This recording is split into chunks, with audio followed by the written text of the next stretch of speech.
Hello and welcome to the Alabama Public Health Training Network. Thank you for joining us for our program today, Mindfulness, which is the psychological process of bringing one's attention to the internal and external experiences occurring in the present moment. Today we will describe the link between mindfulness and cognitive-based therapies, discuss how mindfulness approaches are used for mental health issues, and practice how to apply mindfulness techniques with patients in crisis. If you have a question about anything being discussed today, please call or email during our broadcast. The phone number and email address are on your screen now and will appear again later in the program. Also, the handouts, sign-in sheet, and evaluation are all available online. You will need to register for this program in order to access those materials. Continuing education credits have been approved for nurses and social workers for today's program. In order to receive credit for this training, you must watch the entire program, then complete and return the sign-in sheet and evaluation. While content may continue to be relevant, continuing education credit will only be awarded for 1 year for nurses, expiring on March 31st, 2018, and 2 years for social workers, expiring on March 31st, 2019. If you are watching this program on demand and want to receive a social work continuing education certificate, you will need to complete the social work test and send it in along with your sign-in sheet and evaluation. If you are watching this program live, there is no social work test required. I'm Renee Carpenter, State Social Work Director for the Alabama Department of Public Health, and joining me is Rebecca Jacobson, a registered play therapist. So welcome, Rebecca. Hi there. Thank you for joining me today as we talk about some of these concepts that really aren't new, but might be new to the field that we all kind of work in. And so I want to talk a little bit today about mindfulness. Let's see, here we go. When we look at the background of it and we look at kind of this whole idea of being aware and attuned. Many of us probably in school had some kind of thinking about this, or maybe when you were new to the field you were really self-aware and anxious and nervous. And so there's a balance, because as we become more experienced and we begin to work in the field, sometimes we allow that self-attunement or that mindfulness and that internal focus to kind of slip away to all an external focus. So I want to look at that some today. This picture that I provided was taken from Vanderkolk's book, The Body Keeps the Score. And he shows you how far back it goes, because the picture's from Charles Darwin, 1872, that spoke about how humans and animals both snarl. And so it kind of was funny to me that, are we aware? Do you know what your face looks like for different expressions? So you might know in a picture, you might look at a picture and say, I wasn't too happy then.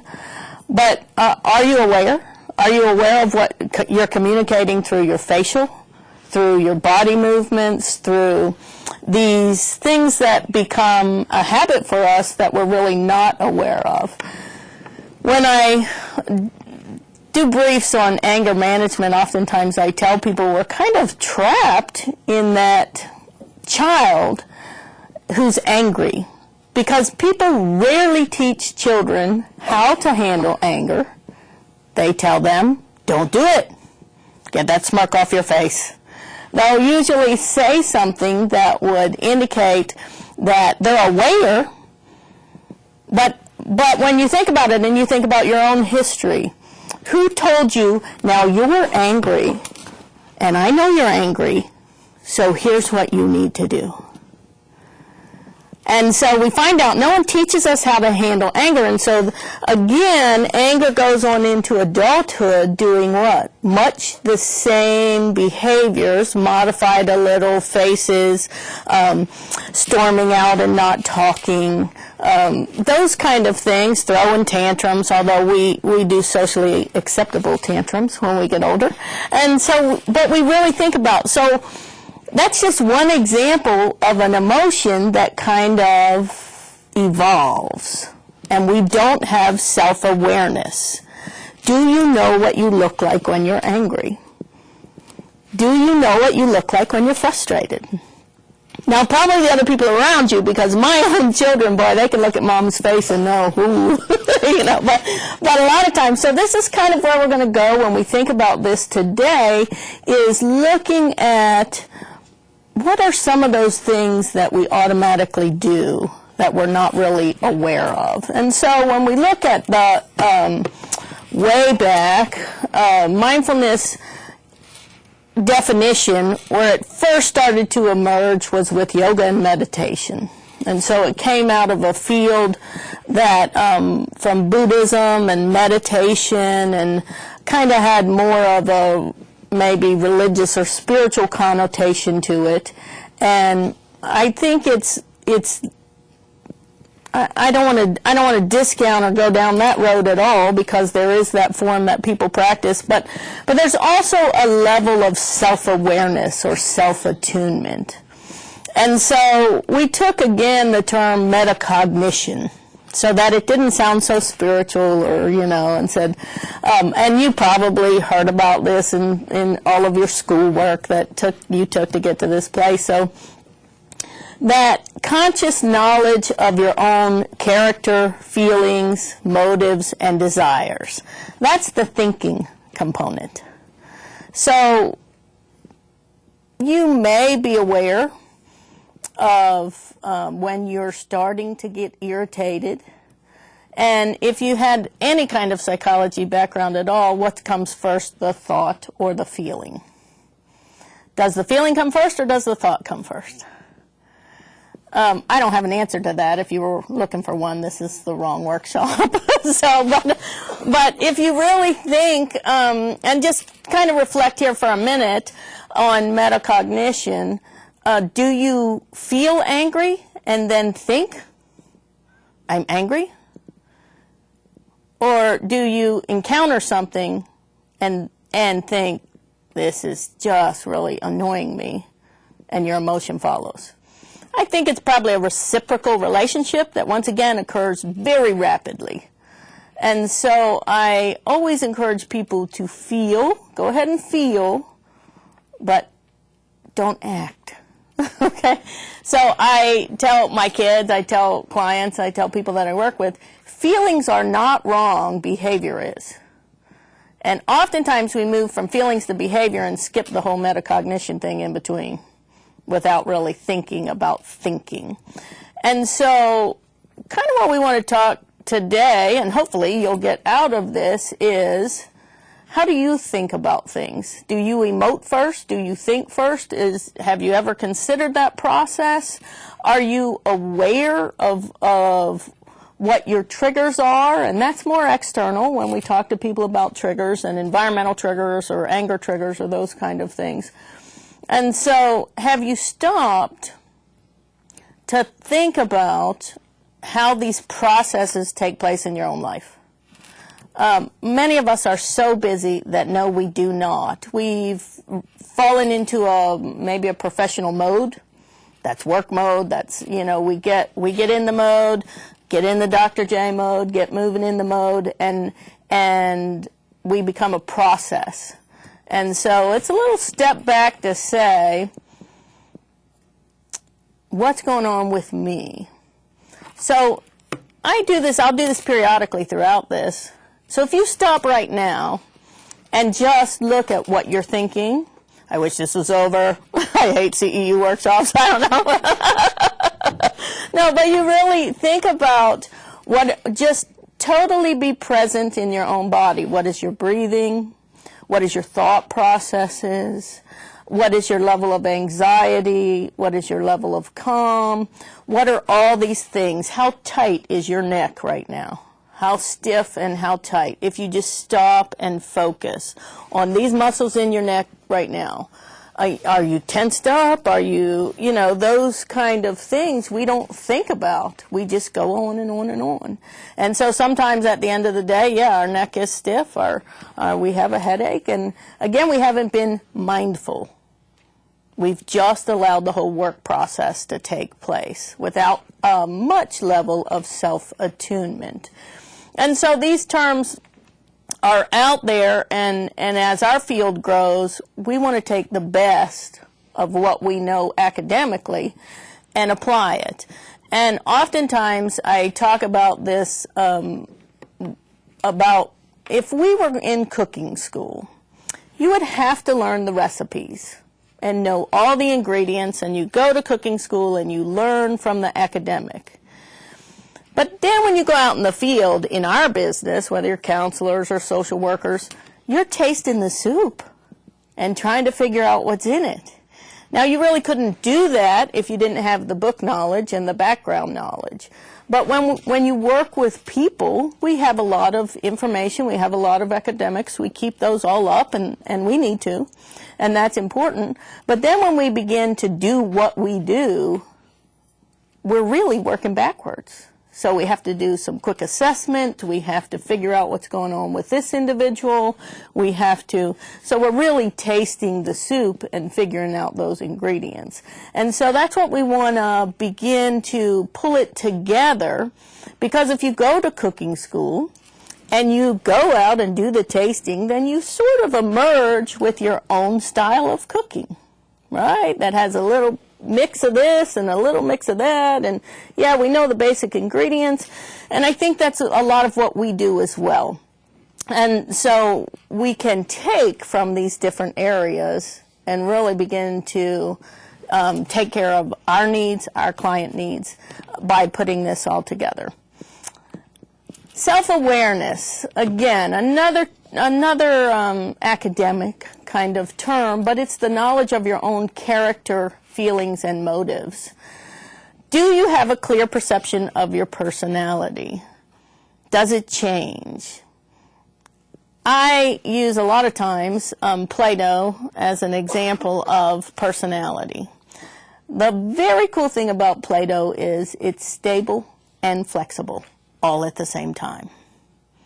Now, if you don't do anything to it, it's going to dry out and not be of very much use. Okay? And so, as professionals, we need to be like Plato. Instead of, that's just the way I am, that's how I've always done it. We need to be stable and flexible all at the same time, and understand what motivated me to start in this business so many years ago might have some core motivation to me, but has what? Adapted and changed as we experience life and we encounter and we become more passionate, and so it grows.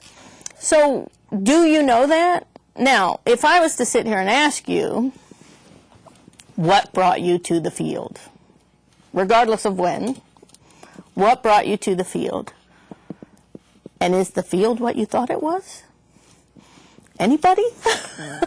Because I've kind of found it wasn't what I thought it was. Yes, I had a passion for working with people. Yes, my whole life was kind of the person everyone went to, the unofficial counselor, the friend, those kind of things.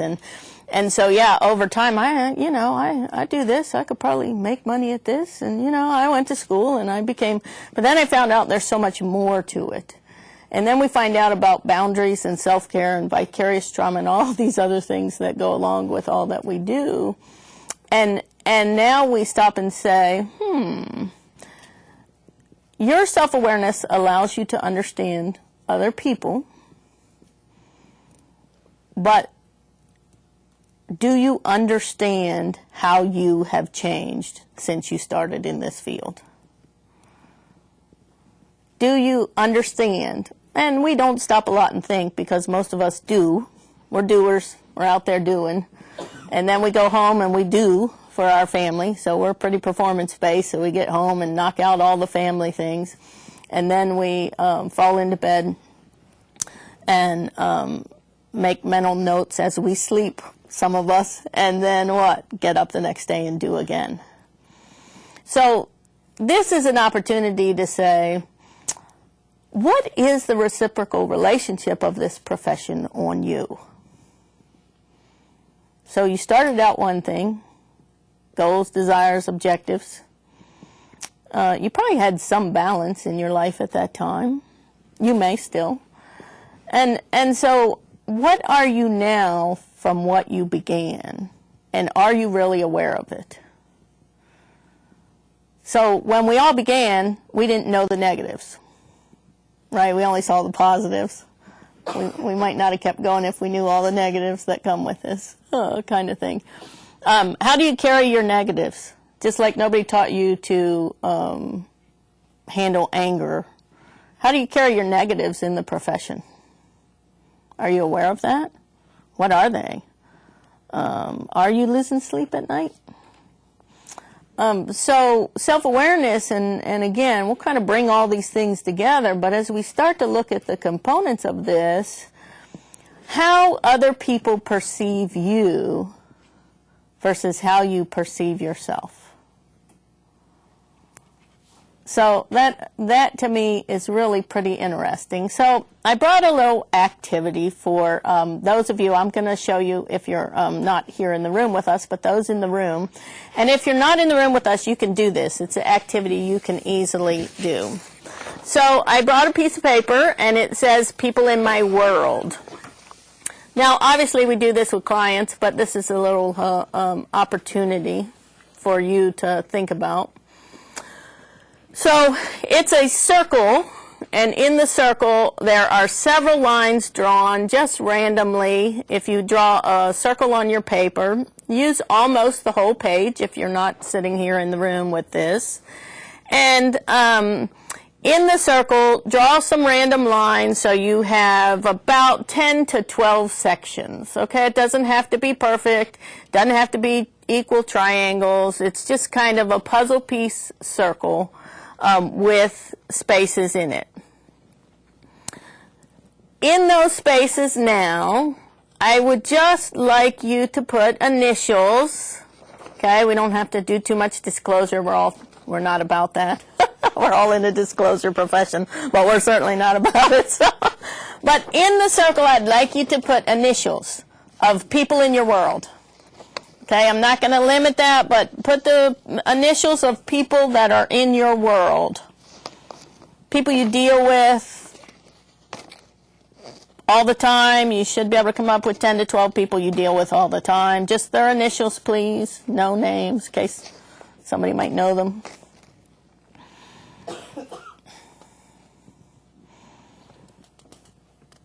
We're not going to cut it up. No scissors required.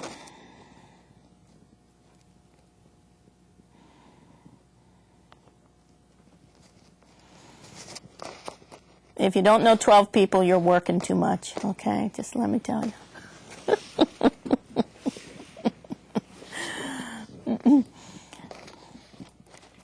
So while you think of the initials of filling out your circle, I'll give you a couple more minutes. Now, for the people who are here, you should have stickers that have hearts on them. If you're on camera or doing this by yourself, you can take, or if you're on camera, draw a heart by those people that you love and you know they love you. Just draw that heart by those people. It doesn't have to be, don't think, oh man, I didn't put down a bunch of heart people. That's okay. We got more things to put on there, but if you put a little heart, or you take a sticker, if you're here, I gave you stickers, just stick a sticker in there of those people that love you and you love them.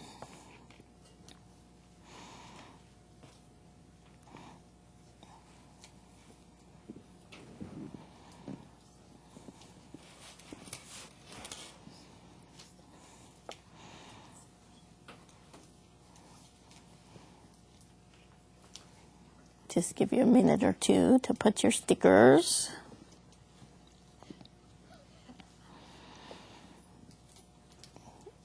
Or draw your hearts if you're watching.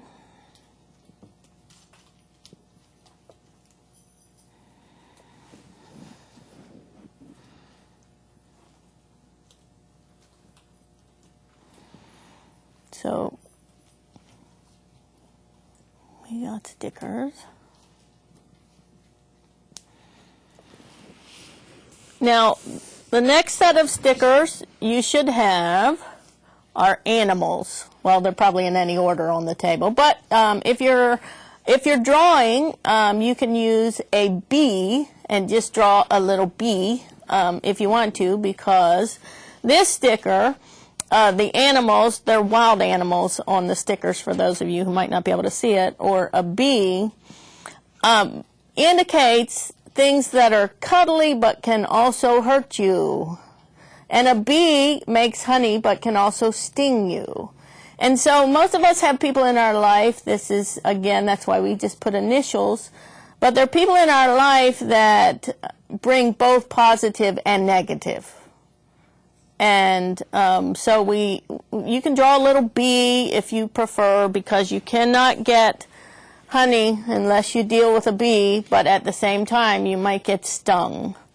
And so if people who are here in the workshop, I just used wild animals, because wild animals are very cool, very beautiful, bring cool things to our life, but at the same time you get too close, you could get bit. So we might all have some people in our life like that, you know, again, that's this is self-attunement, self-awareness. We're not going to share, we're not going to do group.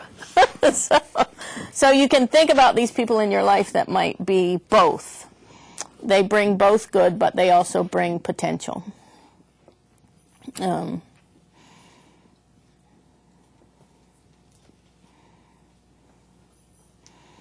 if you're drawing in your circle, you can just draw a little bee. It's easy. Or maybe you're an artist and you can get into details on it. That's up to you.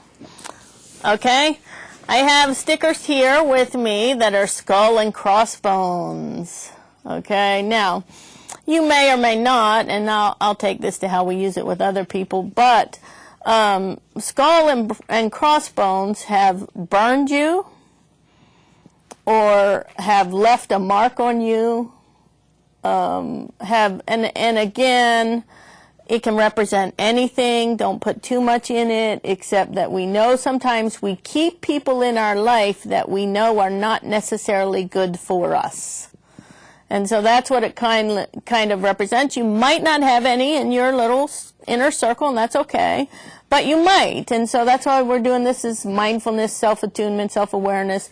Do you have people in this circle that might not be good for you, and you know it, but you still hang on to them? And so there's little skull and crossbones here for that. You can just put an X if you're drawing, or if you, again, are an artiste and want to go ahead and put skull and crossbones, go ahead. And then finally, there is some Pooh Bears or some kitties or doggies or pet kind of pictures and stickers. And so for those of you who are drawing, you might just want to draw a teddy bear. And our teddy bears are our confidants. These are the people we can be honest with. So I have a big family, but I have 5 sisters and 2 brothers. But out of all of those siblings, there's probably 2 who really know me. Okay, so these are the kind of people, might be your bestie. I have a best friend. I've known her since I was 15. Okay, there might be a handful of people in your life. Might not be everybody you love, I get it, but a teddy bear is that person that really knows the good and the bad and the ugly about me and still remains in my life. And maybe you don't have these kind of people in your life either. You might be at a transition in life. So the purpose of this activity, when you look at this, is what is the balance of good and bad in your life? Now, sometimes when you do this with clients, they're going to come up with more bees and spiders and people than what obviously professionals would do. But again, do you see how it is a way to step outside ourselves and say, look, who am I surrounding myself with? So a teenager, the clients we work with, those kind of things might not be aware that, you know what, you got more people that could hurt you than help you in your inner circle kind of thing. But when we think about it, do you have people who take care of you? or are you the eternal caregiver? Because in the field that we're in, because what we do, we compartmentalize. It makes us very good at what we do. Obviously, when I see a child who's been through a trauma or something, I can't sit there and cry with the child, and neither can you. So we compartmentalize. It's what we do. It's important that we be able to do that. But has that carried over into your personal life? Are you so compartmentalized that you don't have this balance of people in your life that brings back, again, some self-awareness? So I have people in my life that are good friends, and they can tell me you're working too much, or you're awful crappy, or, you know, those kind of the people who give us the feedback we need to keep us balanced. And sometimes we don't do that, just because we become the caregiver from the time we get up till the time we go to bed. And we don't take time to take care of ourselves. And this is probably hard. It's kind of hard, obviously, for many of us in this field, because, again, we fall into what? Going and doing, and we kind of get away from the being. Being a person, receiving compassion, receiving that, you know, relational kind of stuff, because we fall into a process. And so self-awareness is important because we have to stop and reflect, and that's not just about our clients. So we're pretty good about self-reflection about clients, situations, scenarios, our spouse, our partner, our kids. We're pretty good about self-reflection on a lot of other people. However, how much do we do about ourselves, and not just professionally, but holistically? So just a little opportunity to share something that you might be able to use, again, beyond just working with your clients or whoever you're, even it's a good team exercise if you work in a team environment to see, you know, what are our goals, how many negatives. You cannot have a battery that works that doesn't have both a positive and a negative. So if you've ever had a battery, which there's in batteries in what I'm using, there's batteries in the microphone, there's batteries in your car. If you had both positives, are they going to work? No. And so sometimes we're going along and we don't learn, grow, experience, and learn from these negatives and understand that that balance is a motivation. And so when we think about mindfulness, and again, I think it's easier to be a doing person than a being person. Always doing, always going, always helping, always the next thing instead of stopping. A good way to tell if you've done much self-reflection is if you stop and fall asleep, you probably need sleep. But how much self-reflection is going on? You're exhausted. Can you sit and do nothing? What happens when you try to sit and do nothing? Does your mind flood with 100 other things to do?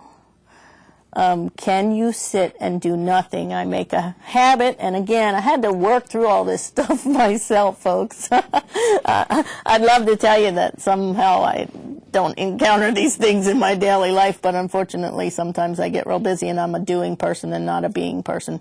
However, I do now have a place in my backyard. I just go sit. Okay, there's nothing there. There's no technology. There's usually a cup of coffee. Gotta say that. You know, I usually do have a beverage sitting there with me, and do nothing and just focus on calm. And not just, it's not meditation, because I know that a lot of people pray or meditate, but again, a lot of people that do that are doing it about someone else. It's worried meditation or worried prayer. It's not reflective. And so that's not, I'm not talking about that. And if you have those times, cool, I'm glad. I'm not telling you to get rid of them. I'm just simply saying, what happens when you do nothing? So if we were in a workshop, I would probably sit for 5 minutes and do nothing. Not speak. No music. How many people would get out their phones immediately? Right? And go to technology or talk, because we've lost being. Why do you have to always be doing, thinking, going? Who made that rule? And again, so a lot of these things kind of emerge, and that's when we go back to looking at the stillness and the quiet. And we spent so many years, and I include myself in this, okay? I spent so many years going to school, doing assignments, doing a practicum, doing an internship, getting into the field, writing, producing, research, teaching, counseling. I built a life of doing, and I didn't have any trouble building a life of doing.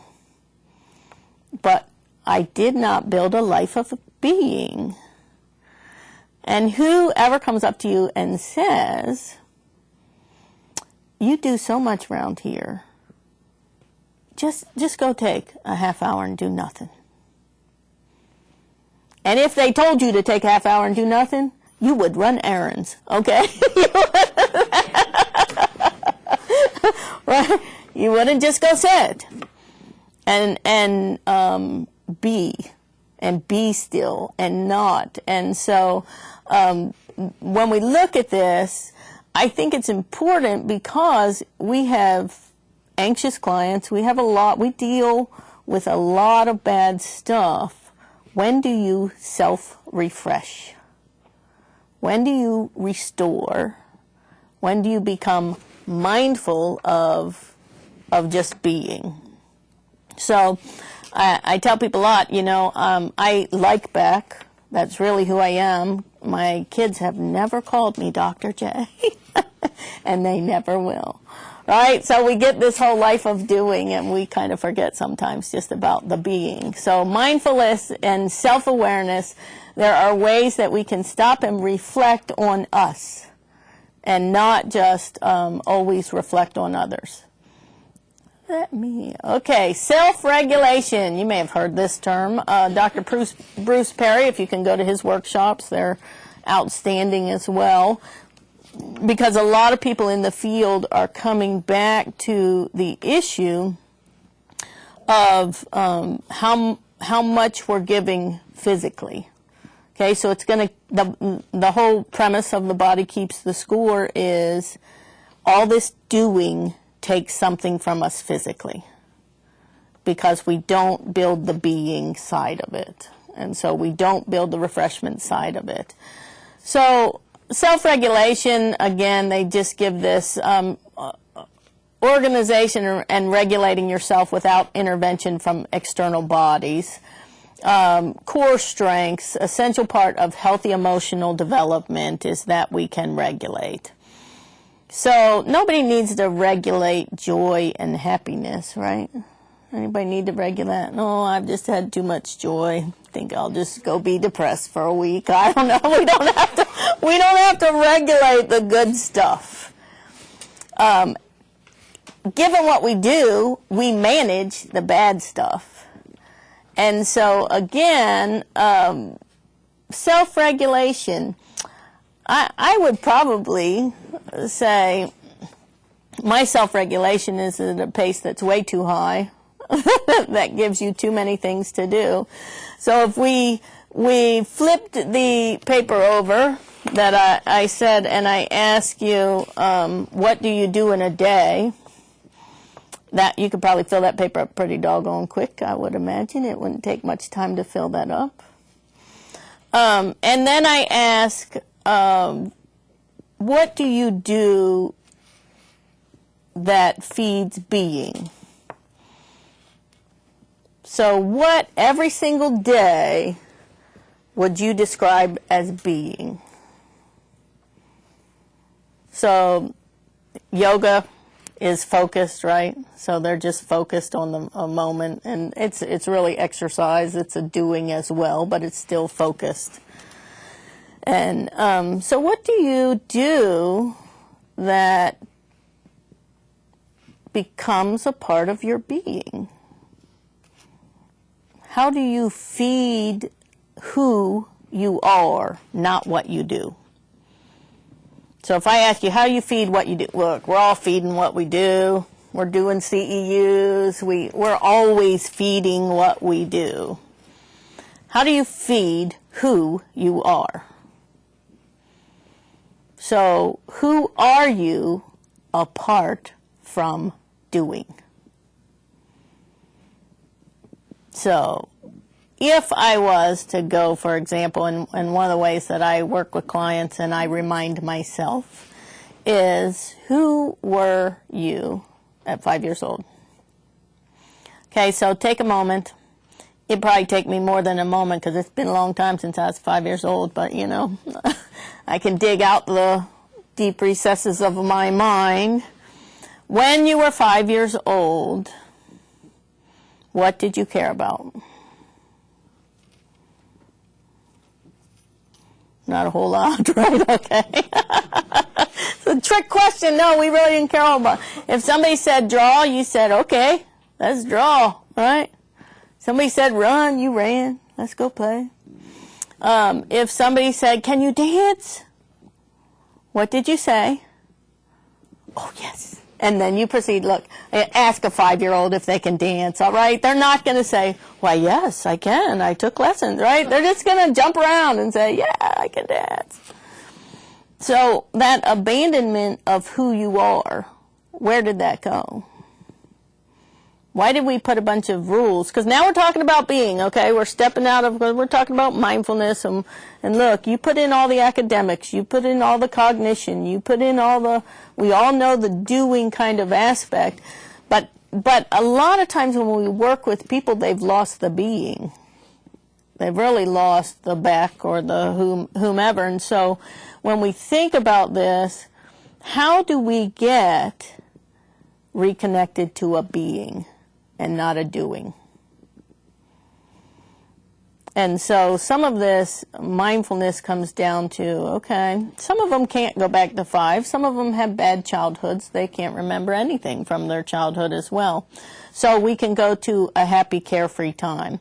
Pick an age. I don't care what age it might be, but pick that age, maybe adolescence. Adolescence is another pretty good years there. There's a year or two you didn't really care too much about what anybody thought of you. You could wear pink hair, green hair, whatever, didn't matter, right? I was just expressing myself. I raised 2 teenagers, so one of them had blue hair. The other one has black hair, about the kind of Elvis look. I kind of tease him about that, but he's a good sport. So the whole thing is, that carefree person in you, is it still there? Or is there a rule for everything you do? Is there a time for everything you do? Is there, okay, I'm going to sit for 5 minutes and I'm going to be mindful. All right, I'm being mindful, right? That's not the whole point of it, is to not put another thing on the list. But the idea is we become self-regulating. And a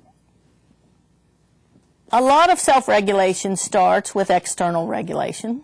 So we teach children to sleep through the night. You know, we teach children when to nap, and so a lot of external regulation. So when we think about this, as we become performers and we go through college and we stay up late and we exhaust ourselves and we push through and we do all, again, the things we need to do to become professional, when did you stop that? When did you, and think back, because I personally, I'll just tell you straight up, I don't have a time. I went to the next thing. Because when you become a professional, the next thing's always out there. What's the next thing you're going to do? What's the next thing and the next thing? And we schedule our lives 6 months out. And that's important. Again, I'm not telling you to scrap your professional calendar and say, no, I'm not doing it. But the idea is, self-regulation is a healthy emotional development. Now, we threw it out when we were in college because that's how we got through and that's how we exceeded. And we kind of threw it out when we began in the profession because we all had to do, you got to do what you got to do to get your foot in the field and to really begin to work. So when in life did you say, pushing the clock too hard, let me just back off? Who gave you permission to do less? Now, this is not permission to do poorly, okay?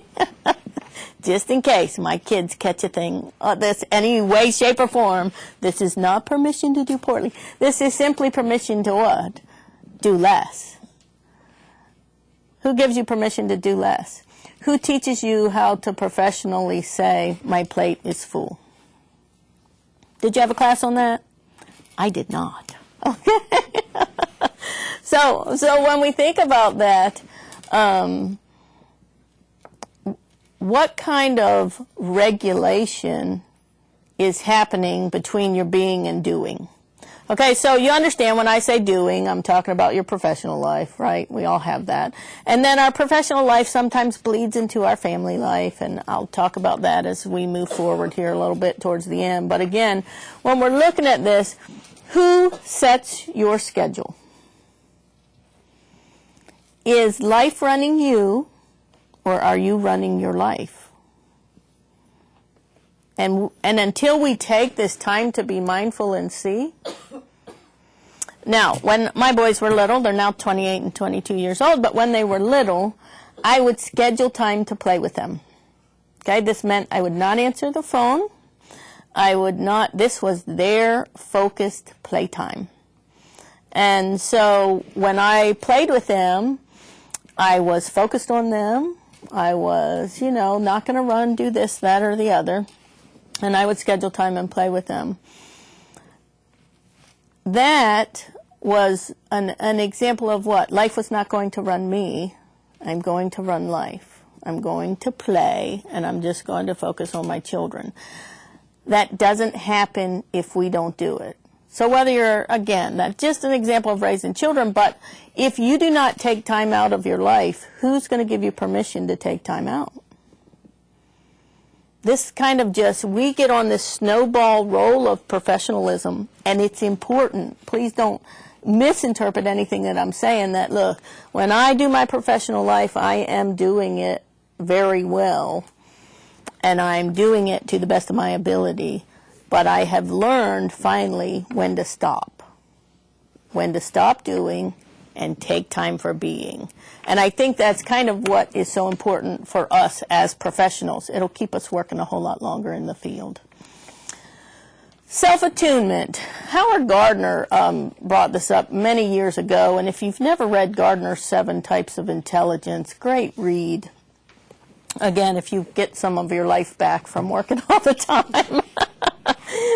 It's really a very good read because it's an awareness of how we learn. So I had a child who still to this day moves and learns all at the same time. So I don't want to go down the road on ADD or ADHD. That has its merits. This is not what I'm talking about. I had a kinesthetic kid. And so my kid learned with movement. So I had an older son who played the piano and a younger son who played the violin. So the younger son was the movement kid. So he walked all over while he was playing. All right, the other kid's sitting at the piano playing. This kid's walking around the living room, walking all over, and played well, still plays music and still plays well. He learned that moving is his learning style. So when he studied, so mom picked up on that, this kid's a mover. So he would walk and talk. Okay, son, don't try and sit there and study quietly. You are a mover, so read out loud and walk when you're studying for a test. So the appreciation is that, one, I understand that I am unique. Okay, we understand that the people we work with are unique, and that there's all kinds of learning styles, and there's all kinds of professional styles. And Virginia Satir is one of my favorite authors too, because she says there's 101 ways to get a dish from dirty to clean, and they're all correct. So what do you know about yourself? What do you know about your doing? Has your doing become, again, something that's fallen into a habit, something that now is an external regulation that became internal, so I'm running. I'm frustrated with other people because they're not doing the way that I'm doing. I'm frustrated with, again, all these different things that come into play because we're focused on doing and not being. And if we allow people, again, the people that we work with, to really begin to focus on who are you? Who are you? What does that mean when I ask you that question, who are you? Instead of what? I have had people who can't answer it. They're so lost in performance that they don't have an answer. And so then we need to back up, right? We need to back up and help get connected with who we are instead of just what we do. Terms. Self-reflection, again. We'll just go through that because we talked about that. Who benefits from mindfulness? This is some of the research, and there's even more current research. It's been been around for quite a while. That we, mental health professionals, social workers, counselors, have demonstrated higher levels of burnout than even primary health care workers. Did you know that? It's been going on for quite some time, so we burn ourselves out. Public sector mental health providers being at a higher risk even than those that work in the private sector. So the very thing that brought you into the field, the passion, the who, is the very thing that's what? Burning you out, pushing you away, causing that. So how do we get back to it? How do we make the link? How do we identify? And what do we do about this? Now, 2004, and at the end I put some older and newer references in because we've been talking about this for a long time. 2004, 2001, and again, Gardner and some of the other research that's older. So if I was to ask you, we know this, been around for a long time, what have we done in response to it? What has the field, whether it's social work or counseling, or what has the field done to meet these needs of us as a profession? Where are people helping us? We know we burn out. We know we put all this time and money, so we're not going to just say, oh, I'll go do something else, right? So we're in the field. So we know this. The research has been out there for a long time that we burn out, that we're overworked, and that public sector, who's really, look, we don't have to compete for jobs, okay? There's enough work out there for all of us. We know that there's plenty of hurting people. What has the response been? Anybody, when you think about it, I just want you to think for a minute. I know, if you were in the room, I'd ask you. But the response really has been what? Yeah, we know it. Keep going. Yes, that's true. We know. You're not leaving, are you? So we have to think about, and I tell people this all the time, we need to take control of this, right? We're not need to sit around and say, okay, when's somebody going to come take care of us? Because we already know they're not. Okay, they're going to study us and tell us, we do a lot of hard work and that we're burning out, that we have a need for all this, and then there's no big response. I think mindfulness and self-attunement is a response that's coming. Okay, so in all fairness, I think some of this is growing into our field because we need to understand what is going on, that we have become external people, not internal people, and that we're working very hard and running long hours, and that we want to stay. I want to be passionate the way that I was when I first started out in this field, and I would honestly say that I am, by limiting, by being, by doing some of the stuff that we're talking about today, helps us shift from just academic folks back into being whoever you are beyond your profession.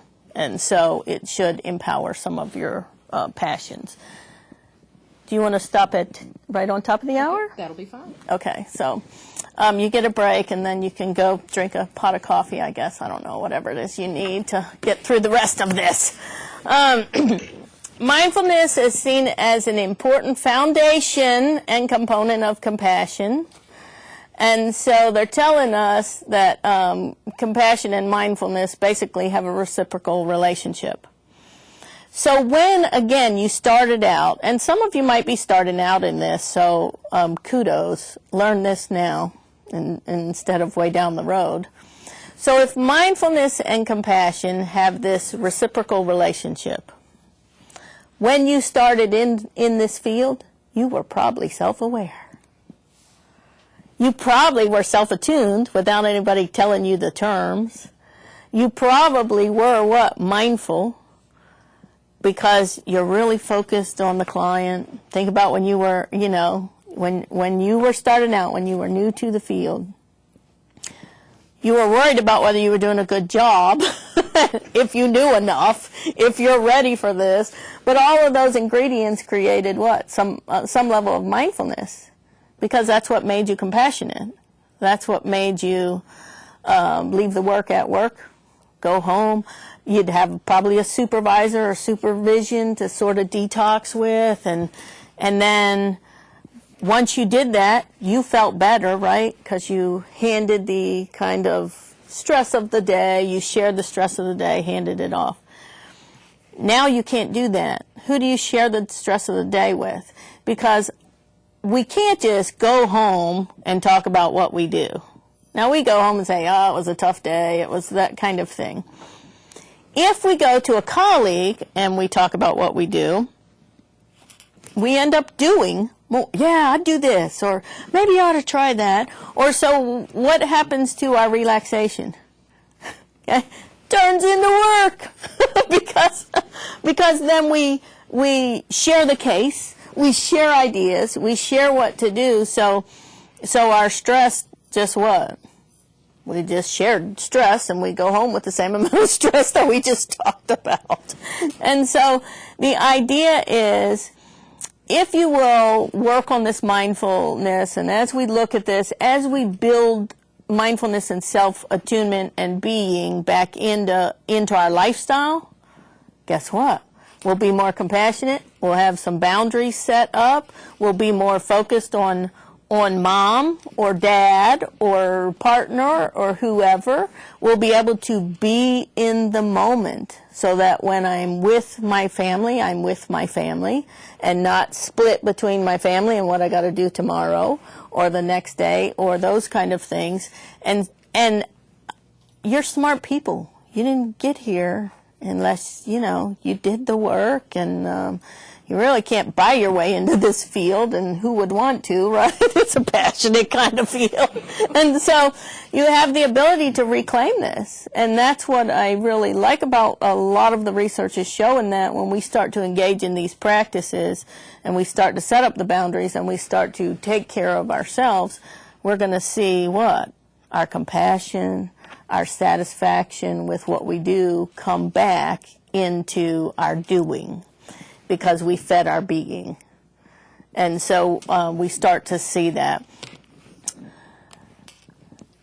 Research, again, this is the most latest research, and there is, you really can't, this is a discussion on the topic of mindfulness, but there is mindfulness-based stress reduction training. There's all different kinds of programs. I was looking, before I even did this, looking at some to find them. They are effective and improve both the emotional regulation and the physiological, that immune function. And so there is more study, but again, they're beginning to study this. We need to do this. We need to do mindfulness-based stress reduction. We need to learn how to be mindful. We need to learn how to set those boundaries. We need to learn how to put doing here and put being here. And sometimes we don't always know how to do that, but one of the things that I talk, are you a 24-hour professional? Now, only you can answer this. And I honestly, we're in a profession where if people know what we do, what are they going to do? I mean, you're going to be at church and they're going to come to you. You're going to be out with your family and they're going to come to you and they're going to be, you know. So we kind of have a profession that's 24/7. How do we limit that? Have you practiced that? Have you practiced saying, I'd love to help you. I'm with my family right now. I'll talk to you about this on Monday.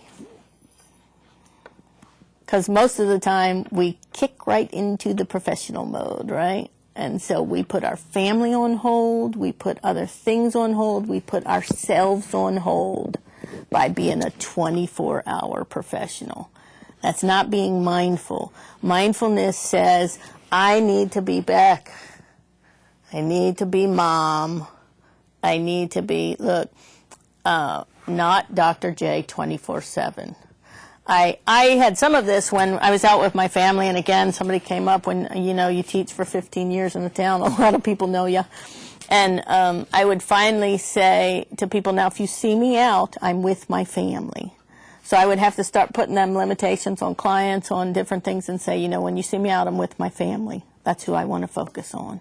It's not that I don't care. It's not that I'm not going to meet your need. But you know what? My family's important to me. I want to focus on them. Most of the time, our family goes second. They get put on the back burner because I have to work. And I have to work too. I have to pay the bills. I get that. But how do we bring about that balance where we start to say, I just want to be mom right now. Hey, I just want to be at the bowling alley, bowling with my kids. I just want to be instead of do. So how do you set those limitations? How do you, now, I used to work all the time, and I will say this about the command that I work for. They would say, we never lose leave time, Doc. Okay? We don't want you working all the time. We want you working when you're supposed to work, and we want you refreshing when you're supposed to refresh. So yes, I do carry a BlackBerry. I do have 24 call, like, you know, a lot of people, but offset it. So that if I work, I had a Saturday morning at 7 o'clock, my phone was going off, and I answered the phone, and so I did what I needed to do from about 7 o'clock on till the situations were handled. And then I went into work and said, I'm leaving early at such and such a time. And you know what they said? Go. How many of us do that? How many of us would have worked that whole Saturday morning, gone in Monday, and just what? Keep on trucking. And a lot of times we do that because we get the mentality of 24/7 instead of where do you draw the line? Where do you take back the time for mindfulness? Where do you take back the time for yourself? And so there research is showing, and again, if you, when you, instead of if, when you start to reclaim time for being, if you're a reader and you love to read, I'm a reader, I do like to read.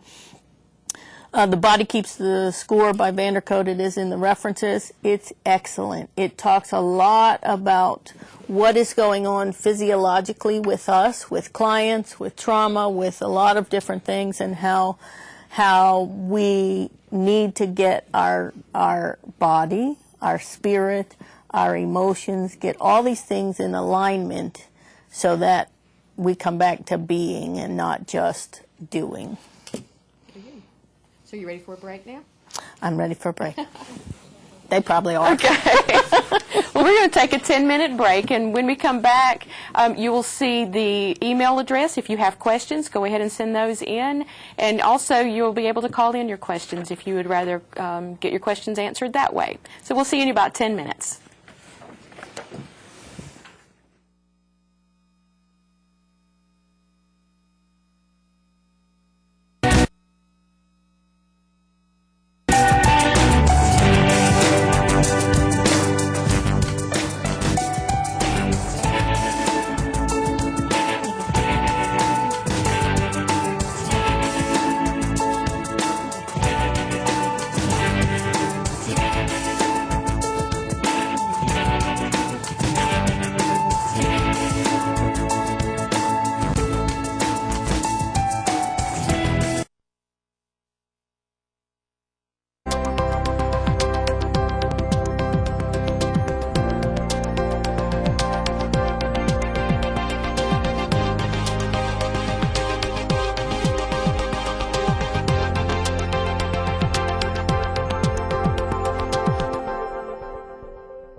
Welcome back to our program on mindfulness and self-attunement.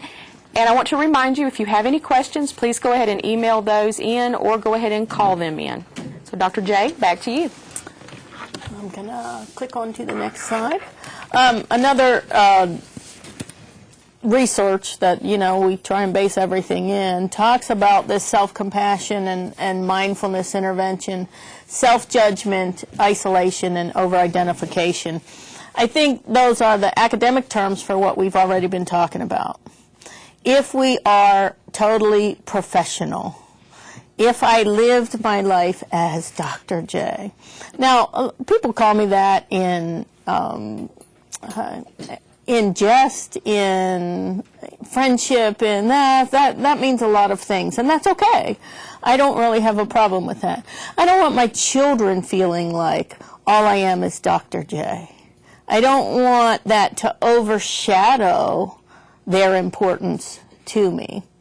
And so we have to find that balance that, again, I understand because, I went to school for a very long time and then went to school some more after that. And so I understand how, as a professional, our life gets set by our job. But what we have to remember is what we do feeds who we are, not the other way around. So I work so that what? I can spend time with my family. I can laugh. I can joke. I can sit out by the fire and not do anything. Instead of who I am comes across in what I do. And I do believe in transparency, and I do believe in what you see is what you get. And I think if you sat with people or my children, you'd pretty much know that's the truth. So, I have a sense of humor. I use it in a lot of things. Laughter doeth the body good like a medicine. So, it's not cruel. It's not putting other people down. That's not what we're talking about, insult. It's just, folks, life is pretty funny. I mean, you get a couple of options and, you can really laugh and enjoy it, or you can what? Become so caught up in who I am. Now, I have a sibling who will remind me, you're a doctor. I said, no, that's what I do. Okay? I'm still your sister. So I don't have to be a doctor right now. I can be an annoying little sister. How fun is that? So, those kind of things when we separated. But notice this, and this is what I also find interesting in this research, self-judgment. Are you constantly critiquing what you do? So let me ask you this. When you, not if, but when you make a mistake or do something wrong, or what happens in your head? Now, again, we're not doing groups, so you don't have to really tell me, but this is a mindfulness, this opportunity for you to think about it, that do you spend 8 hours thinking about how you screwed up, what you did wrong? Do you beat yourself up for an extended period of time? Or do you look at life like, you know what? I get a few screw-ups in life. That was one of them. Mitigate damage time, I don't mean to hurt people. I don't mean to, and obviously we know that. We're not perfect creatures. We're not perfect professionals. We might do something wrong, but this is about self-attunement. So what happens to you when you do something wrong? Can you look and say, yep, I did it. So here's the deal. Take my birthday. You get 2. I get none. You get old twice as fast as I do. I screwed up. How hard is it for you to say you screwed up? Do those words stick in your throat? Or do you say, I screwed up, but? You don't understand. Or do you have to make an excuse for every screw up? Do your kids have to make an excuse for every screw up? Again, since we're talking about being and not heavy hitting heavy, here's the deal. My kids had this motto in our home: make one mistake, not two. Your first mistake is whatever it is. You ain't getting through life without making some. Your second mistake is trying to cover it up or make an excuse. Just come on back, because I'm older and smarter, and we'll figure it out together. So my children would come to me and tell me, but why don't we take that approach in our professional life as well? Do you honestly think you're getting from birth to death without screwing up? Do you honestly think you're going to grow as a professional without making a mistake? Again, back to the battery analogy, right? Both positive and negative. Learning is what happens when something doesn't work, you know? So do you learn from it? Do you beat yourself up? Because again, that this self-compassion that we often don't have. Do you have to make an excuse for doing nothing? No, not at work, okay? At work, you're supposed to do your job. So again, take my words out of context. But if you're sitting at home doing nothing, do you have to make an excuse? I deserve this. I work hard. Do you have to make an excuse for every mistake? Oh, you got me. I screwed up. How can we fix it? What do I need to do? Okay? I'll own it. I'll own it. You know what? I have never been able to turn back time.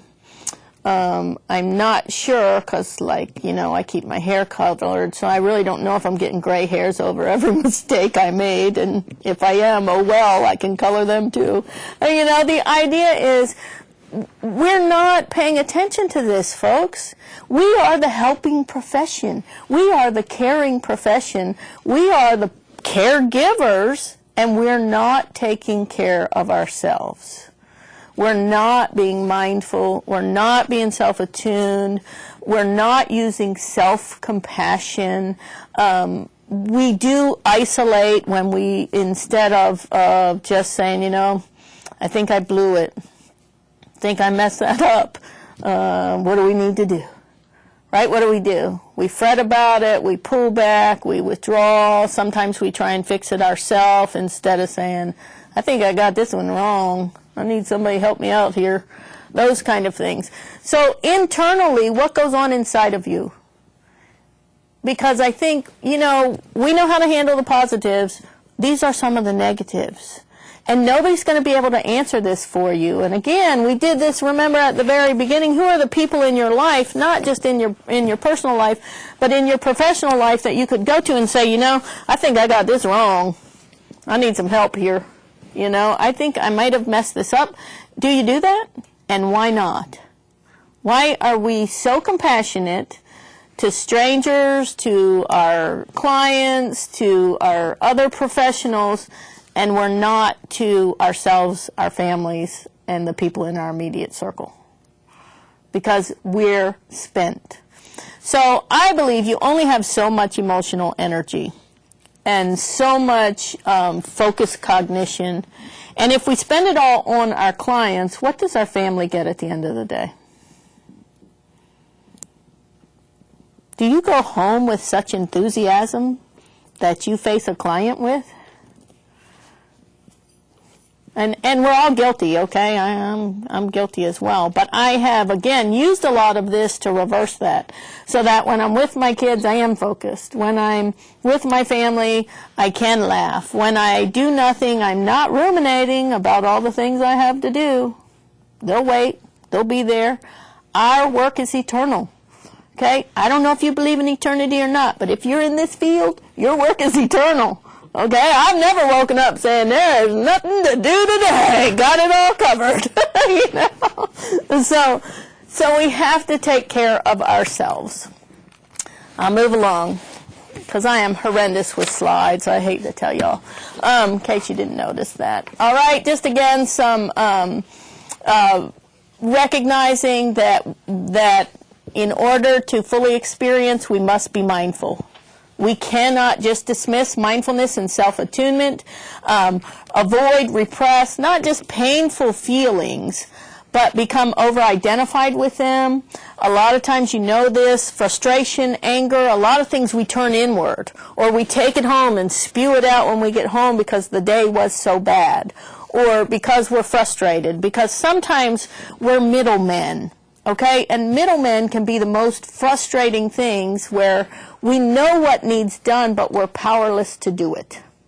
Okay, we're dependent on someone else, or we're waiting, or parents, or community, or those kind of things, and so we end up frustrated. What do you do with these? Are you mindful of them? Do you avoid them? Do you smash them down and just take it on the next day because it's costing you something? So you have to ask yourself, what is it costing you? I can't answer that. Nobody can answer that. We've already had a ton of research in the field that says it's costing us, and yet we don't stop on an individual basis and say, what is this costing you? What is it taking away from you? Who needs mindfulness? Again, we know when we look at clients, low-income women, but you're going to find out as we go through all this research that a lot of times it is women. Now, primarily, and I will say this because, you know, statistics can be interpreted a variety of ways, and if 2 out of 3 dentists tell you to use a certain type of toothpaste and you've only asked 3 dentists, who cares, right? So some of this research that we're looking at is going to say it's predominantly women, but who is predominantly in the fields that we're all working in? So keep that in mind when we look at it, that if you're just a dude working in this field, you're not exempt either. It's just that primarily when you look at this was counseling, social work, the helping professions were primarily what? Women. Now we've seen a good mix, and I'm glad. That's a bonus to our profession, not hurting us, but be aware that the profession is also going to cost you something. Interpersonal trauma are higher in low-income urban areas. So this research shows that urban women in primary care setting, 86% had experienced at least one significant lifetime trauma. 33% had suffered intimate partner violence. Who are we working with, right? Guess what? Rarely does anyone, well, rarely, never, has anyone come to my office and said, Doc, life is going good, my wife and kids, we're getting along great, we just want you to help me stay on track, right? That's not who we see. We're going to see these hurting people, people who've experienced things that hopefully we cannot imagine, but maybe you survived and that empowers you. But we have to recognize, if this is who we're seeing, this is who we're working with, how much vicarious trauma are we taking on? Now, you might be tough. I'm tough. But it will cost you something. That's what the research is telling us. So we have to get past our head and come back again and get reconnected with our feelings. We have to get reconnected with mindfulness and self-attunement. We have to do some serious self-evaluation. Nobody's going to step into our field and do it for us, nor would we let them. Okay, we're not those kind of folks. So we have to think about that.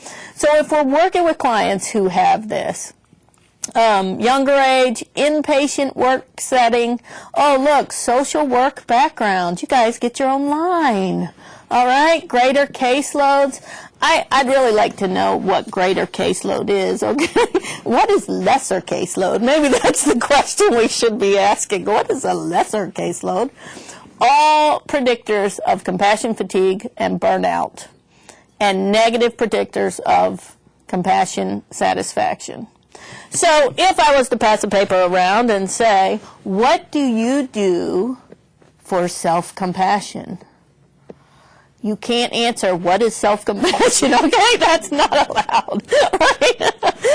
What do you do for self-attunement? I think I would probably be getting blank papers back because we've all been doing and we haven't been being. So we know this, again, this keeps coming up over and over in the research, that it is us, that we do have burnout. Now, when we look at burnout, do we really think we're doing a good job?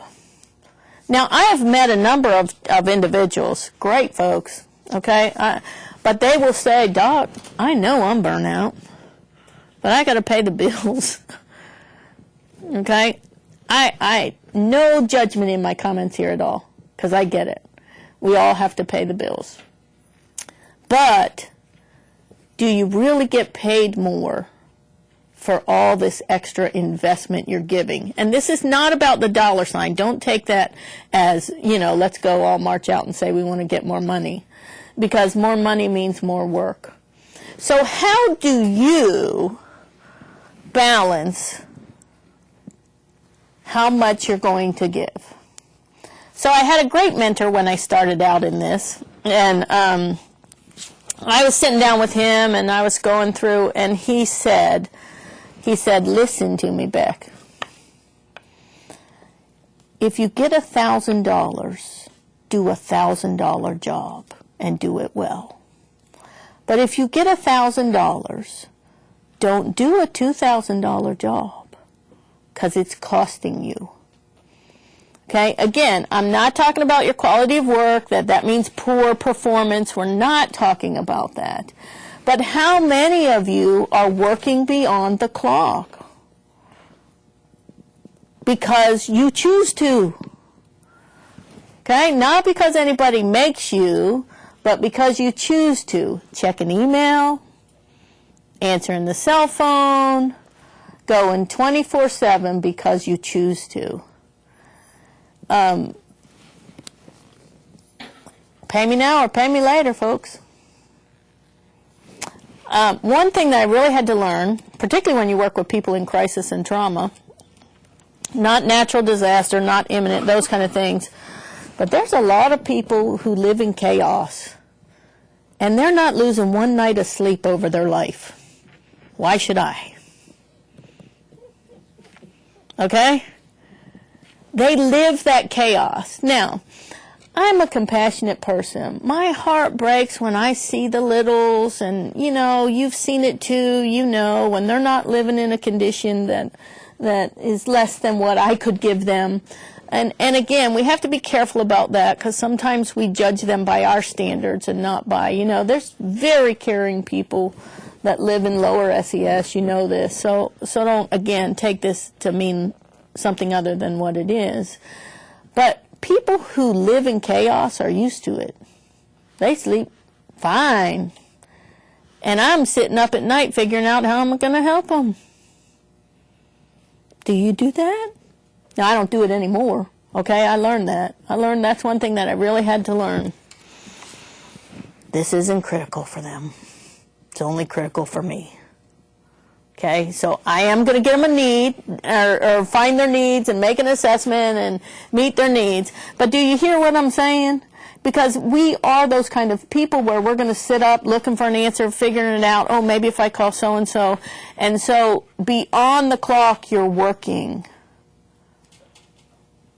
If you are working beyond the clock, who are you taking that time away from?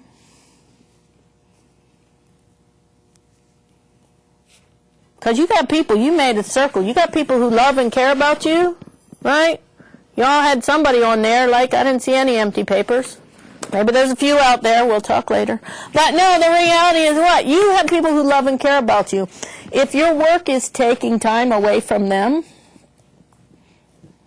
that what you wanted? Is that what you planned for when you went to school? Man, I'm going to give all my time to strangers.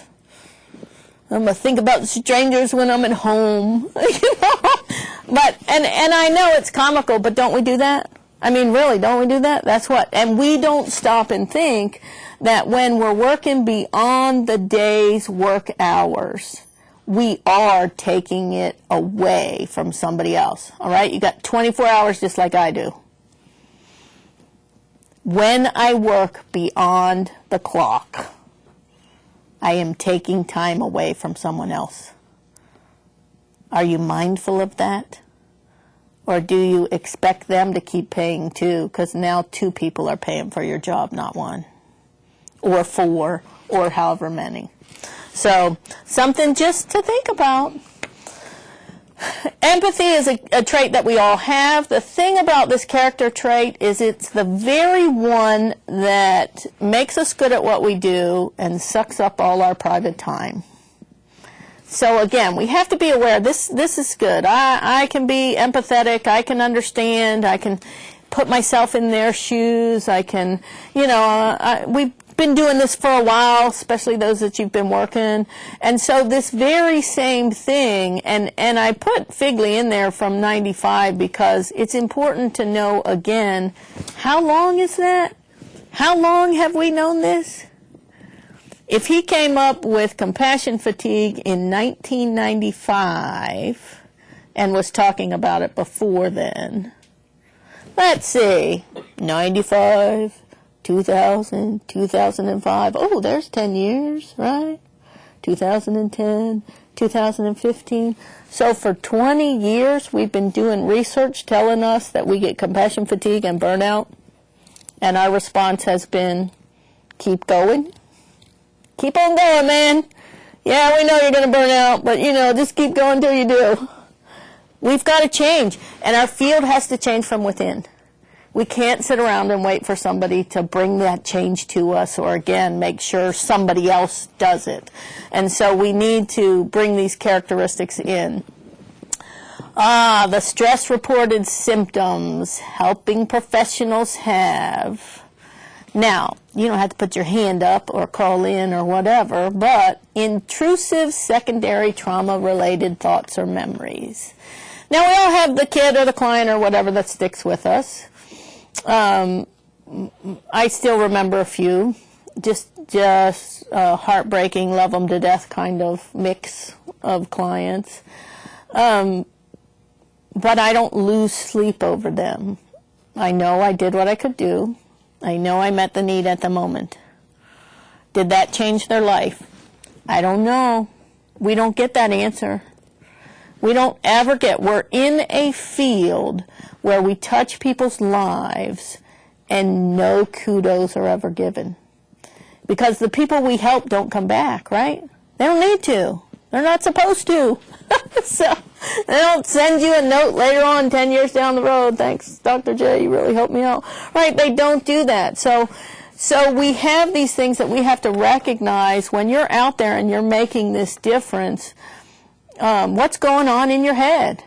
Again, are you mindful? Are you aware of how much time in your mind your workday might be taking? Avoidance behaviors. Those kind of speak for themselves. I think you know what they are. The client, you don't, oh man, you dread their call. When we talk about technology too, do you put your phone on Do Not Disturb? Now I have a crisis number, and that crisis number can ring through on my phone anytime, okay? Because I know who's calling me then, and I know they're calling me probably about suicide, okay? So I know that. So that call's going to get through. My children are going to get through because my children are on, there's a Do Not Disturb list on your phone. Usually most phones have them, and so you can set your phone for Do Not Disturb during a certain time, and then you list the people that can call through. Do you do that? Do you answer your phone all the time? Why? Most of them are not crisis, right? Most of them are stuff that needs done, but can be done tomorrow. And so we end up avoiding things because, man, I just, maybe if I don't plug that phone in, it won't ring. Eventually the battery will die. Or we get annoyed with people. I think avoidance behaviors, one of the things that's interesting to me about them is I get annoyed with people who aren't working as hard as I am. Why is that? Because they learn mindfulness, self-attunement, and self-regulation, and I should be annoyed with them? Right? I mean, we do it. I'm guilty, okay? I know that I am guilty of thinking, well, But I had to change how I think about things. Because, again, I don't know, how much do you want to give your job beyond the paycheck and a good investment? And again, I believe in working hard. I believe in doing everything you're supposed to be doing. But did you go to be a professional so you could work around the clock and your job could take time away from your family? Is that what you went to work? Is that what you went to school for? Think I'll stay in school so I can work around the clock? I don't think so. Sleep disturbances, irritability. Who usually gets that irritability? Family, right? People we care about. These people on this paper. That's who gets my irritability, because we're not allowed to be irritable with clients. Sometimes our coworkers get our irritability. But you think about, again, these negatives. Who's getting them? Who's getting those negatives? And why? If I don't have to solve the world's problems, if I have to do a good job when I'm at my job, if I recognize that the people in chaos have lived in chaos and they're sleeping well, I'm going to sleep well too. I'll work on it tomorrow. Okay, I become a whole lot less irritable.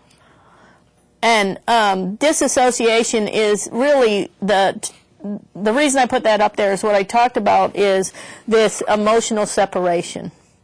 Do you have people you can be genuine with? I really probably can't stress this enough, because in our business, we have this unspoken rule of we don't want anyone to think I'm weak. How many counselors? I can't talk to anybody because I don't want them to know.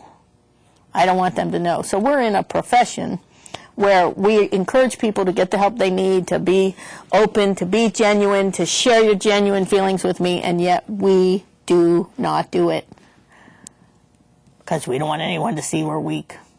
This is the biggest thing in our profession that I think I do what I can to combat, but you need people you can be genuine with.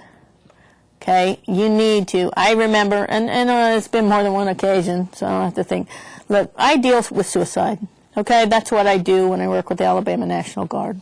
So I get a call that, a 20-year-old or whatever has killed himself. So then we work with the families too. I know you do this as well. I get it. I understand that. But I have people that I can then go to and say, I handle the job. I do everything they need. I make sure they have everything they need. All that's taken care of. So everything's handled.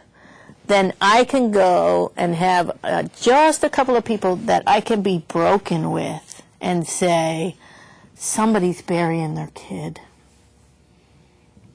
And I hate it. So I can be genuine. Not I hate being genuine, but I hate that people have to bury their children. I hate the feelings that mama's going to have. I hate that that family has to live with the stigma of suicide. And I'll go out and I tell people all the time, the method of death never defines a life. Why do we let it do that with suicide? So if someone dies from cancer, oh, they lived a good life, they were this, that. Somebody dies from suicide. Do you ever hear they lived a good life? Do you see people going over to say, they meant so much to me? Usually you see people who are, oh man, so do you see how that's very different? So that is heartbreaking for me because I know those families have to go on like that. So I'm never broken with the family, but I take time and feel what I had to deal with. Nothing wrong with it. If you think less of me, I'm still going to sleep good tonight, okay? I'm just telling you honestly that I find it's okay to feel. And so many people in our profession stop feeling. They just stop feeling. And you can't stop feeling in this area. And you can fool yourself thinking it hasn't, kind of eased into other areas. But if you spill water, contain it. If I knock this glass, now we got it over there good and far because people already apparently know I'm a klutz. But that if I spill this water, am I going to be able to contain the water? It's going, right? So when you become disassociated, emotionally detached, or you're not containing it, it's leaking out. You're not being genuine with other people around you. You're starting to carry a load inside you that you might not be sharing with everybody. It's devastating to your whole life, to your family, to people who care about you. Again, mindful-based trauma, stress relief, there's a lot of things that can increase your compassion satisfaction and decrease compassion fatigue. There is a whole study on it that is on the reference pages that is so important. What is so interesting to read about this is, again, even though it's the last line there, a positive influence on the body. So how important is it? You hear exercise and eat and write, and yeah, that's important, and I do that as well. But do you ever de-stress? So we have a little exercise that we do with kiddos to help them learn their body. And so when we learn our body, the first thing we would tell them to do is uncook spaghetti. So if you're not familiar with spaghetti, Google it, okay? But, you know, spaghetti is pretty stiff before you cook it. And so we'd have them do uncooked spaghetti and really make everything as tight as you can possibly make it. Okay, just force yourself, tighten up your arms, tighten up your shoulders, tighten up everything. And then we're going to do cooked spaghetti. And we're going to make everything as loose and as soft as we can to help children start to learn body awareness, stress. Now, guess what? I do this with counselors too. And if I had everybody stand up, and if you're by yourself watching this, hey, go ahead. Nobody will know. All right, you stand up and tighten up every single muscle you can. You're going to notice where your body tension is. You're going to notice your back or your neck or your shoulder or your, if you work on a computer a lot, believe it or not, your shoulder will get out of whack from doing the whole mouse thing because this shoulder is pulled forward all day, okay? So you'll notice your body tension, and then when you focused release all that tension, you're going to notice where you don't release it, right? Because your muscle's already saying, no, I got this. You know, I'm going to keep your neck as stiff as I can or whatever it is.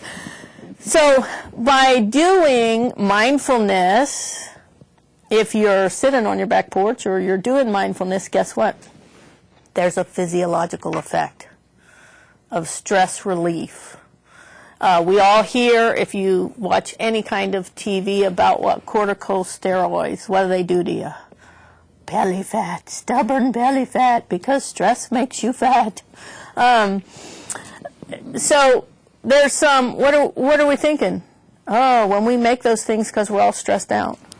So if you practiced mindfulness, if you practiced leaving work at work, if you practiced just, again, whether it's focused relaxation, you're going to start to see a physiological effect. That's what the research is showing, that there's a physiological component to our job that we have never taken into consideration. Self-attunement. This is a lot of what we hear. Self-attunement is knowing what is your anticipation and avoidance cues. Physically, mentally, emotionally, spiritually, those kind of things. What are the cues that tell you you're stressed? And really, when you start to work on this, a lot of people don't know until they're super anxious or they're really angry. Do you know when the burner's low and it's cooking away to anger? And if you know that, do you do anything about it? So you know this is annoying you. You know it's low boil, right? You know there's a little warmth under there. Do you confront? How do you handle confrontation? Do you go talk about it? Now, this is not always easy, but I did allow my children, again, the same thing. Mom, I don't think you're being fair. Okay. Tell me why you don't think I'm being fair. That's not always a good feeling when you're a mom. And sometimes I'll say, you're right, so we're going to change this and this. Sometimes I'm going to say, I know you don't understand, and I'm sorry that it's hurting, but this is a mom decision. I'm sticking by it. So just because they tell me doesn't mean I'm going to, run do what they want. But my kids were also allowed to say, you hurt me. You know, that really hurt when you said that, Mom. Now, do the people you care about have the freedom to say that to you? Okay, again, when we go back to the circle, how do you hear that you have hurt somebody, or you did something wrong, or you were thoughtless? Do you get all bowed up about it? Or do you just hear it? It hurts, man. It hurts. I don't like to hear it, but I want to hear it. I want to know when I did something wrong, and I need to be able to hear it. And I don't need to be defensive, but I, and give excuses. I need to be able to say, I'm sorry I hurt you. Help me understand that. Now, when we put it on the other foot, when you go tell somebody that you say, you know, you hurt me, and they say, well, I'm sorry. Does that mean anything to you? Okay, let's be honest. Those two words, I'm sorry, are not good enough. I don't care what you're sorry about. Those two words aren't good enough, right? Because they don't convey enough. So do we say, I'm so sorry, help me understand what I did, because I don't want to do that again. Man, I don't want to hurt you. We are not used to that. We're not, again, used to that genuine expression of emotion, of just taking the hit. Oh, but I was doing this, and I was doing this. Look, I'm sorry, but, you know, if your I'm sorry is followed with a but, you're not sorry. Right? Take note. Just take a little. There's one little thing you could be mindful of. How do you take the negatives? Because the negatives are just as empowering as what? The positives. They have to be. We have to learn how to take the negatives and become empowered by them. So when somebody says, you hurt me, you know what I feel? I feel all those things that go with but. That's the first thing that's going on. But, hey, I don't, the child in me is rising up within. I just tell them, sit down, you know, because we're going to listen to this. And we're going to say, help me understand how I hurt you. Because, again, I can become empowered by both a positive and a negative if I will let it. So I would ask you that. Anticipation and avoidance, because conflict resolution is the biggie. I'm just a peacemaker. Okay, I'm glad you're a peacemaker. How do you handle conflict? Because you ever have a class on this, right? Somewhere way, way back in the recesses of your mind, conflict resolution, right? Did you ever hear these words before? Right? Somehow, I know, I've taught this stuff. I know it's out there, floating around somewhere. But again, as we become doing, we kind of let go of some of that mindfulness. So how do you handle conflict? Can you handle it without emoting? Go ahead and feel whatever you want to feel. Can you say the right thing? Can you take it? Can you take a hit?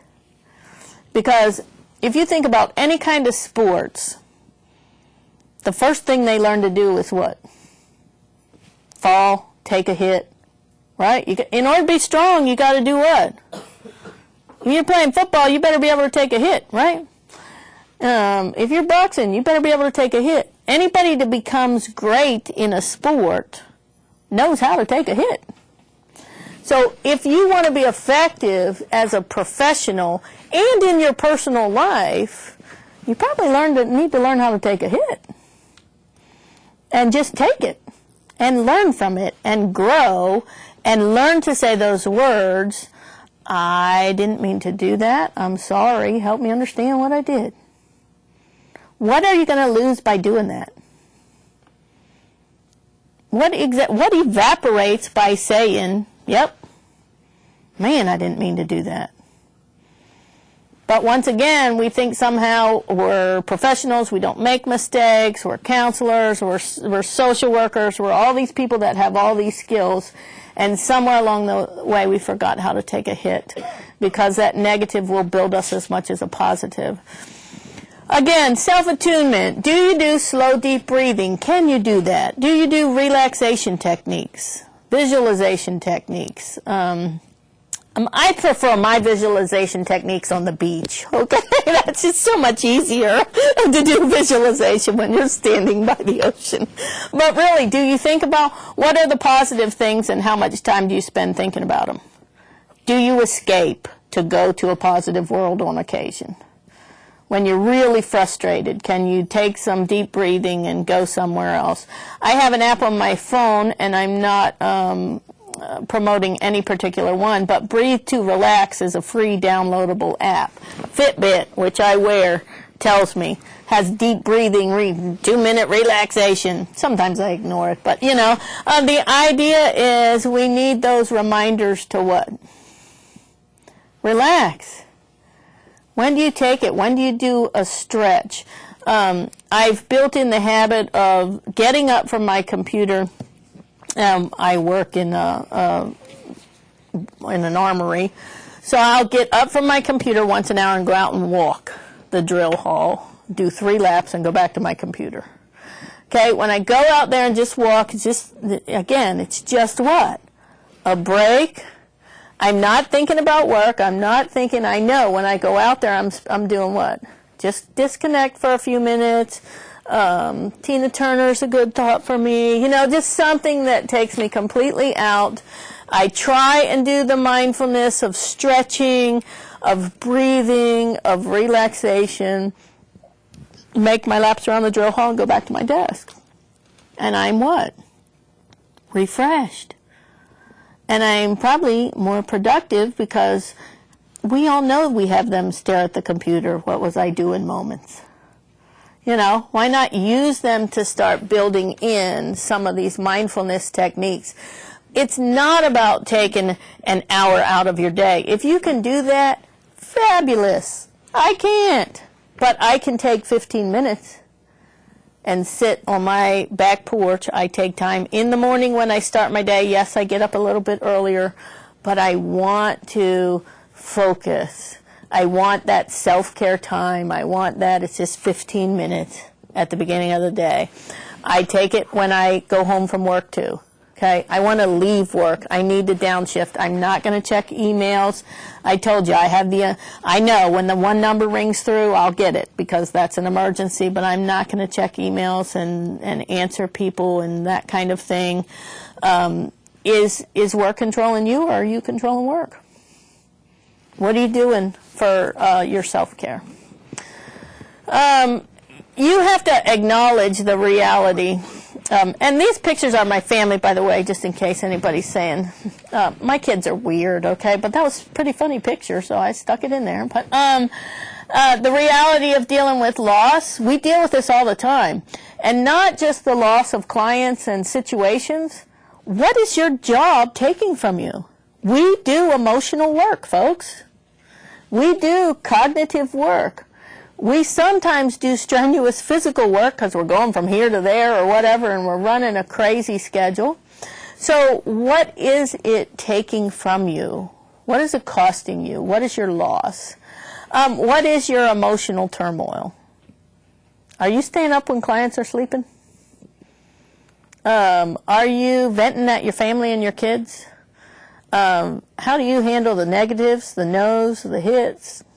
You got to learn how to do that so that we turn them again into energy. Focus your healthy relationships. So I would probably ask, what do you do to build the relationships on the paper you have in front of you? So when you have all these people in your life, what investment are you making? Or is, again, all your investment in your job? If I was to say, hey, we sat down one-on-one, all those people on your lists, how many of them you would know their favorite color? How many of them would you know how they like their coffee or their breakfast? How many of them would you know whether they like candy or flowers? What do they do in their spare time? So think of any list of interpersonal questions. Can you answer them about the people you know and love? If not, you need to focus some of your energy towards what? Reinvesting, reconnecting. And when you do that, it does empower you, A, because you're rested, because you're working to fund your life. Your life is now over here so that you can be being rather than just doing. And you know this if you've been in any kind of significant relationship for a matter of time. If you don't invest in it, what happens?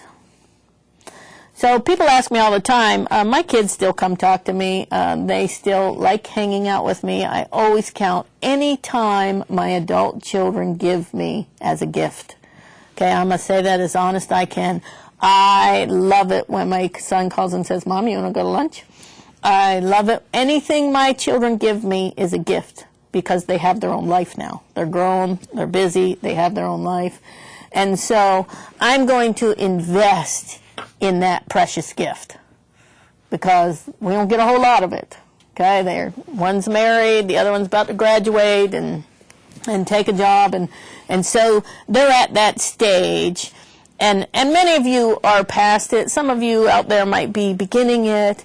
But remember when you're starting life, okay? You're finally, you're starting life, you're getting going. And your parents now become a kind of back burner-ish kind of thing, and it has to be that way. I'm not complaining. It just has to be that way. So anytime I get with them is a precious gift.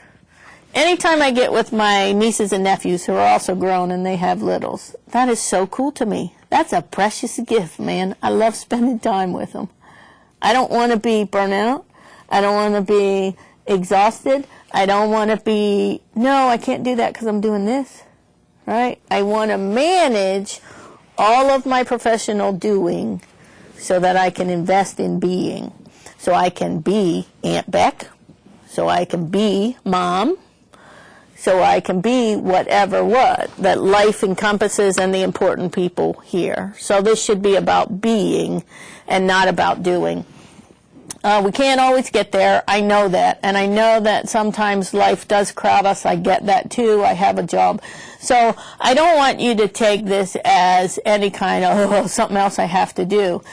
I think if you start capturing mindfulness moments, then you'll be able to build mindfulness in as part of your self-regulation.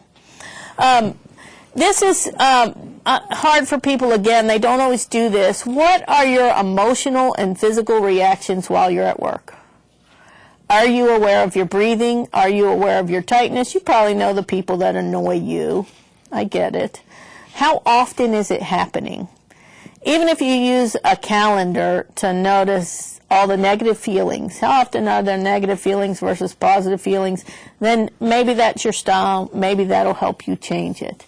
Maybe you simply, like me, I get up every hour and walk around and try and make a point of walking around. I have a job that allows that, of just mindfulness moments so that I'm recapturing me kind of thing. Don't ignore your own distress.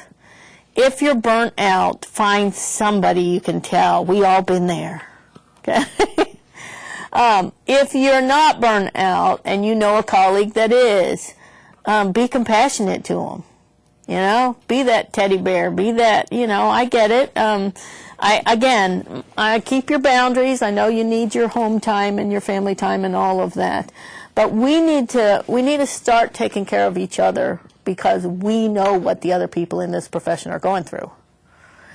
We know they're seeing tough stuff. They're working long hours. They have some impossible situations. And so when I become mindful and take care of myself, that allows me to be what? A lot more compassionate on other people in the field. When I'm busy and when I'm a doing person, I'm more critical of other people in the field because they're not doing what I'm doing. When I'm being, I'm more compassionate. So maybe that doesn't make sense to you necessarily, but I think as we feed compassion and mindfulness, we become what? More compassionate because we have the energy to do so. Manage your time at work and home. What do you do at home? Again, I'll probably tell you this more than once. Do you leave work at work? And do you loosen your mental time to work when you get home? When I go home, I change out of work clothes. I do not, the minute I get in the door, I change out of work clothes so that I'm in comfy clothes for that gives me a signal that I'm home. I turn off my computer at about 8 o'clock at night. Electronics get turned off in my house. I always say 2 reasons. One, nobody's stealing stuff on your computer if it's turned off, but also so I'm not having the tendency to what? Go check that last email. So I stop that. Again, I know where the crisis is. The crisis will find me. I don't need to go look at a bunch of miscellaneous stuff that's going to get me, geared up and thinking about the next day. How do you refresh and recover from your stress? I like to sit on my back porch. I like to just do nothing. I like certain music that I'll put on. What is your identity apart from your job? It's not just going to happen. We build our jobs. We build our careers. Are you building that being apart from that? Always finish with this. Remember when you still had dreams? That's my mom and dad. That would be my oldest sister, who's 20 years older than I am. I told you I come from a family of 8 kids. And we were poor folks, po folks. I always said I was the first one to get through college in my family. And I was the youngest. Oh, do you remember when you still had dreams? That's me in the red shirt and Daisy Dukes. Wow, I probably should pull that picture out. And that is still my best friend from way back when. She was just up here in November. So we invested in journeying through life together. Do you have people like that? That's my retirement, baby. That's my investment, is the people that love and that are part of my life. We all have meaning, purpose, and destiny. What is yours? Touching the lives of others is what we do. It is. It's what we do. But creating a legacy for those we love is who we are. So there should be a difference. The kiddo with the stop sign is now 28 years old. The kiddo laying between the 2 dolls was only a year old, but then he's now 6'4". People kept asking me, why isn't he in school? I'm like, because he's only a year and a half, but he was a big old tall boy. And that is who I am. Okay, what I do, I try and do well. And I hope that you got something, some little nugget or something that you can take out of this, because I think we're out of time. We're out of time. Do we have any questions in the audience or any emails? Okay. Well, I want to thank everyone for joining us, and I want to thank you for joining us, and we will see you next time on the Alabama Public Health Training Network.